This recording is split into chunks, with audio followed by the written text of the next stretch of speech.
time for an update para sa luggage na nabili ko dito sa TikTok shop. Tanahin ko muna yung mga bagay na nagustuhan ko. Una is madali lang siyang bitbitin, hilain kasi apat yung kanyang gulong. Meron din siyang dalawang handles. Etong dito sa may taas na part and then yung nasa gilid. Tingin ko sobrang effective din talaga yung pagbili ko ng color yellow na maleta. Kasi ang bilis lang niyang hagilapin doon sa carousel. Also, nagpa-porter din kasi ako this time dahil nga sa likod ko. Hindi ako pwedeng magbuhat nito. So, kailangan ko talaga ng tulong from other people. Siyempre, tinatanong ng porter kung, ma'am, anong itsura ng bag mo? And pinopoint ko lang to na ganito itsura niya, mas malaki lang. And mabilis siyang makita talaga guys kasi nga kulay dilaw siya.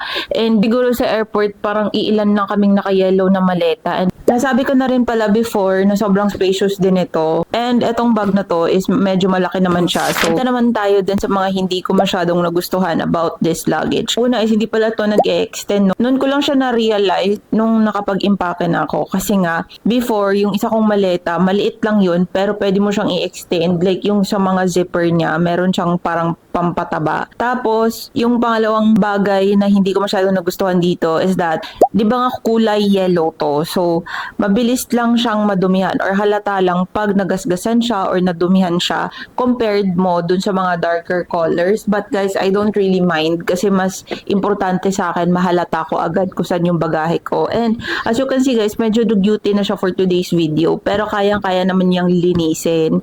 Siguro kailangan mo lang hugasan, ganun. Di ko pa kasi ito nahuhugasan sis.